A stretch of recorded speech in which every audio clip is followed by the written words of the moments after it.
LSUsports.net's got this countdown down to the second. 13 days, 5 hours, 43 minutes, and 45 seconds from right now.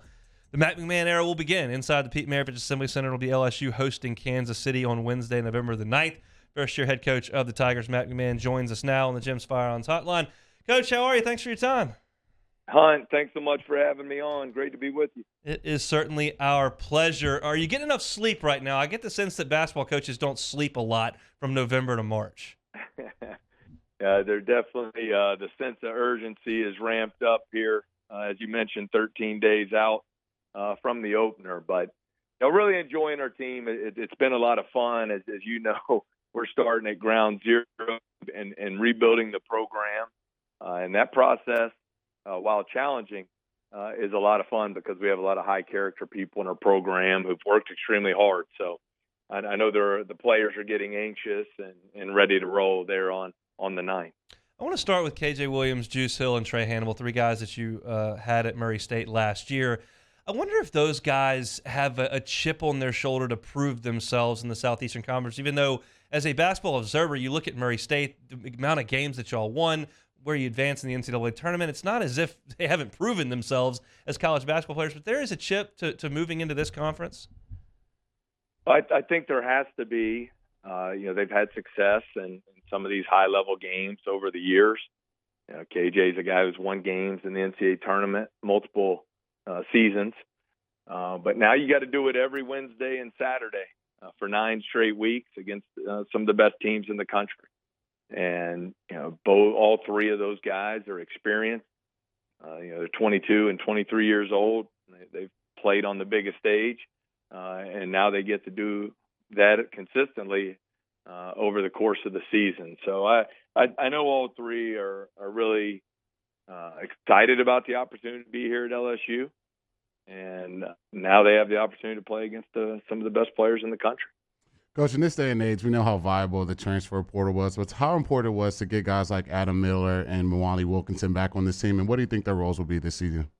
No, I think huge. I think huge for us. Obviously when we got the job, the entire team was in the portal, and that's fine. That's college basketball in 2022. A lot of those guys had already chosen to move on. But I'm really excited about Adam Miller and Mwani, and then Justice Williams. Those three, they've been bought in from day one. Have worked extremely hard. They obviously love LSU, and that's part of the reason they stayed. And I think that's important, that you have guys that take a lot of pride in those three letters on the front of their jersey. So it's been a joy to coach all three, and I expect big things from all three this season. The timing of Adams' injury last year is just so brutal right before the season was set to begin. You seen any rust with him? Is he in the swing of things? And kind of what type of player are Tiger fans looking at with Adam Miller this year? Yeah, he's progressed really quickly. I mean, a devastating injury a year ago. An elite talent, can really shoot the ball at a high level. Things I really like about his game, he's very smart, high IQ, and he's a competitor. And so that toughness is going to be needed on our team. I do think we also, whether it's coaches, Adam himself, fans, we have to keep in perspective. He hasn't played a college basketball game in 18 months. And so this is a process. He got cleared late August, and I think has quickly worked his way back.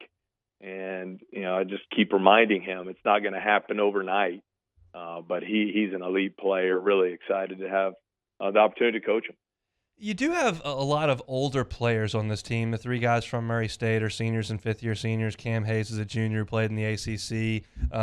You look at Kendall Coleman, who played a couple of years as well. So you've got some guys that have played college basketball. Does that mean you can ease these freshmen in, especially the really talented ones? Or are you going to count on those guys from the jump? Well, I'm one who, whether freshman, senior, I don't care. The players who earn the time are going to get the time.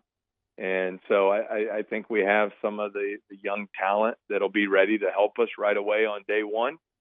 And, I'm equal opportunity when it comes to that. You can come in and earn as many minutes as you want.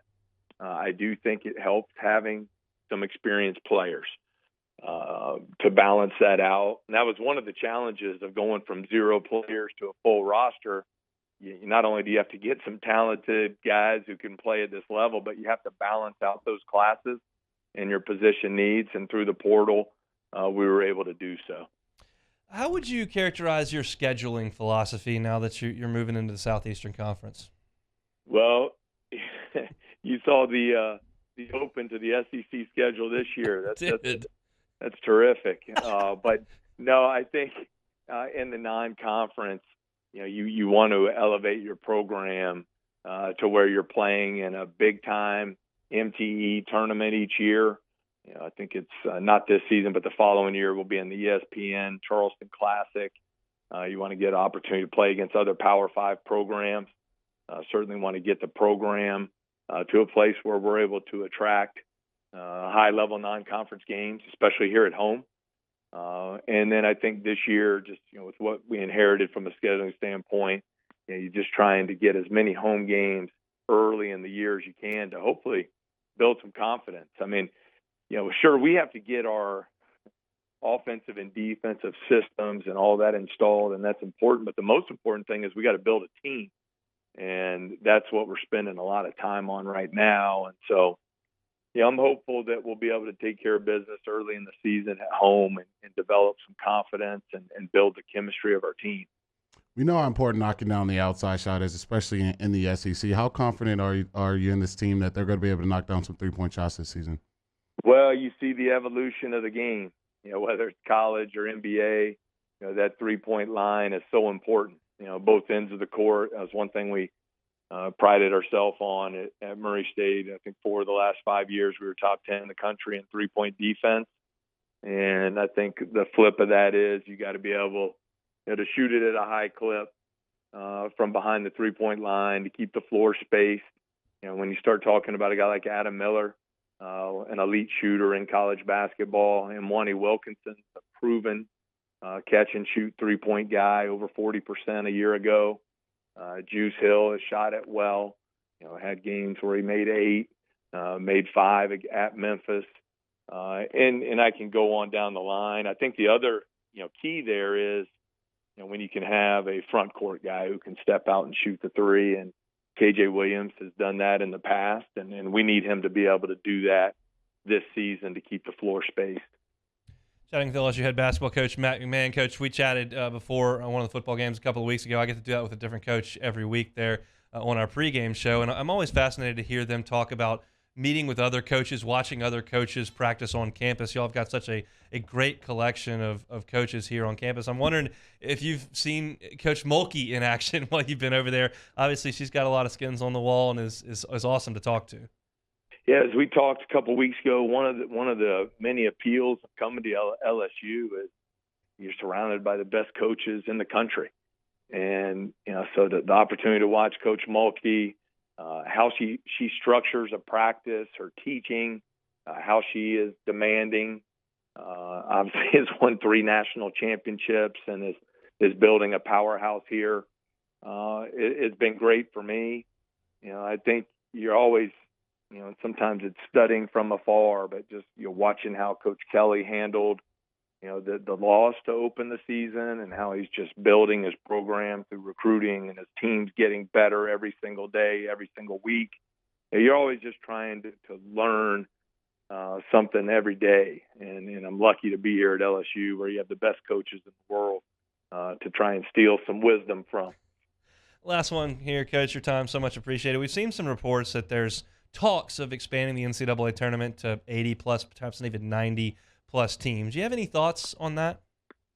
Yeah, I think I was in the minority at the SEC meetings, or at least I was told I was. I just think the tournament is it's the greatest sporting event in the world. Those 3 weeks in March, I just think it's great the way it is, and I don't see any need for any changes. Now, I know money and TV revenue could speak to otherwise there, but for me, it's the greatest event in all the sports. I don't think it needs any changing. Amen to that from this desk right here. Coach, we really appreciate some time. 13 days and 5 hours until they tip it off against Kansas City inside the PMAC. I will be there. Can't wait, Coach. Thanks for your time. Thanks so much for watching Hunt Hill on YouTube. Now do us a favor. Hit the red subscribe button below and throw us a like. See you next time.